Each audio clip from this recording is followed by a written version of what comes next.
বাঁশির সুরে ভেসে আসে দূরের কোনো গানের সুর।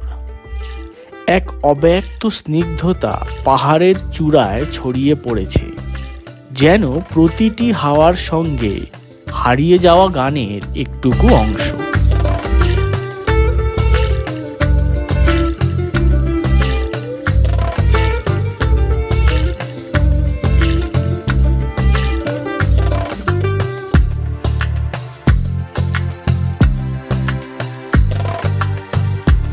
পাহাড়ের কোলে মেঘরা লুকিয়ে থাকে, যেন তারা নীরবে সমস্ত পৃথিবীকে প্রশান্তি দিতে চায়।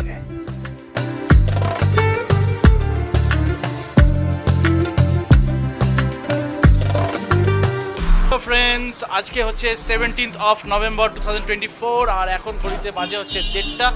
আমি এখন দাঁড়িয়ে আছি হিমালয়ান বুদ্ধিস্ট সোসাইটি মন্দিরের একদম বাইরে না, ঠিক গেট থেকে জাস্ট ঢুকেছি। আর এই মন্দিরটা আছে তোমাদের একদম দার্জিলিংয়ের যে টয় ট্রেন যে স্টেশনটা আছে, টয় ট্রেন স্টেশনের একদম পাশে মন্দিরটা খোলা আছে, তাই ঢুকলাম। তো মন্দিরের টোটাল ডিটেলস তোমরা এই ব্লগে আমার সাথে দেখতে হবে। চলো এক্সপ্লোর করা যাক। মন্দিরটা ঢোকার সঙ্গে সঙ্গে আমরা এই করিডোর দিয়ে যখন যাচ্ছি তখন দেখো কত সুন্দর ভিউ দেখতে পাচ্ছি। অসাধারণ ভিউ এই মন্দিরটার থেকে। পুরো দার্জিলিং শহরকে এখান থেকে দেখা যাচ্ছে, পুরো দার্জিলিং শহর এখান থেকে ক্লিয়ার। অসাধারণ ভিউ। আর তার সাথে এখানে একটা বড় ফ্ল্যাগও দেখতে পাচ্ছি। এখানে ওরা ছোট গাছও লাগিয়েছে। এটা হচ্ছে একটা বড় বেল দেখতে পাচ্ছি, বড় একটা ঘন্টা। এই ঘন্টাটা একটু বাজানোর চেষ্টা করি আমি। পাহাড়ের শিখরে মন্দিরের মৃদু ঘণ্টার ধ্বনি প্রকৃতির শান্তিতে মিশে যায়। এই ঘন্টা পরপর। তবে এই শান্তি একদিনের নয়, বছরের পর বছর ধরে পাহাড় এই নীরবতা ধারণ করেছে তার পাথুরে শরীরে। মন্দিরের ভিতরটা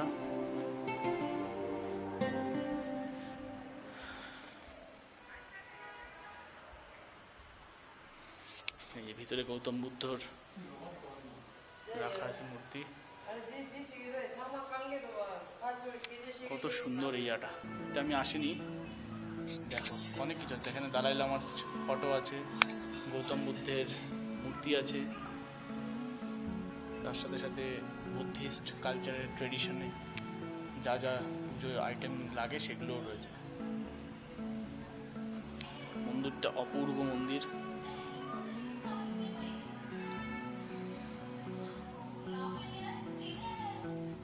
এখানে সব গৌতম বুদ্ধের ছবি রাখা।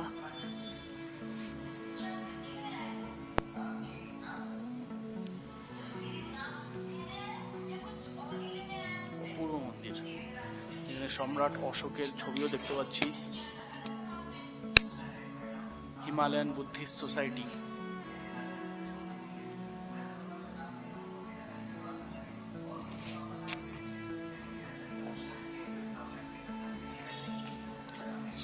এই যে সিটগুলো দেখতে পাচ্ছ, এখানে বসে প্রেয়ার করে মঙ্করা।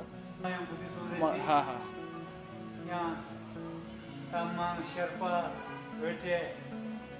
अच्छा सब मिक्स सब यहाँ पे है। जो भी है बहुत बढ़िया मॉनेस्ट्री है, बहुत सुंदर है।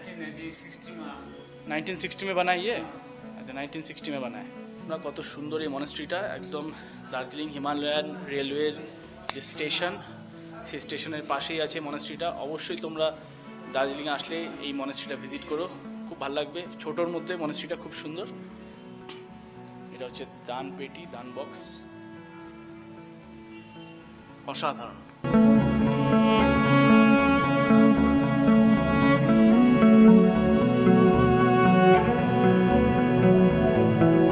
তো তোমরা এই মনেস্ট্রিটা দেখলে কেমন লাগলো তোমাদের মনেস্ট্রিটা অবশ্যই জানিও। আর যেটা স্পেশাল বলা, সেটা মনেস্ট্রি থেকে পিছনে দার্জিলিংয়ের যে ভিউটা, এটা জাস্ট মানে তুলনা করার বাইরে। মানে এত সুন্দর লাগছে, এত সুন্দর লাগছে। দেখো ভিউটা দেখতেই পাচ্ছ তোমরা, পুরো দার্জিলিং শহরটাকে এখান থেকে দেখা যাচ্ছে। অপূর্ব, জাস্ট অপূর্ব, এক কথায় ফাটাফাটি। তো তোমাদের মন্দিরটা কেমন লাগলো অবশ্যই তোমরা জানিও কমেন্টে। আর এর সাথে সাথে আমি আজকে এই ব্লগটা এখানেই শেষ করলাম, মন্দিরের এই ব্লগটা। নেক্সট ব্লগে আরও অন্য কোনো মন্দির বা কোনো একটা জায়গা, স্পেশাল জায়গা ঘুরবো আর তার সম্বন্ধে আরও জানবো। ঠিক আছে, এই বলে আজকের মতন এই ব্লগটা শেষ করলাম। বাই।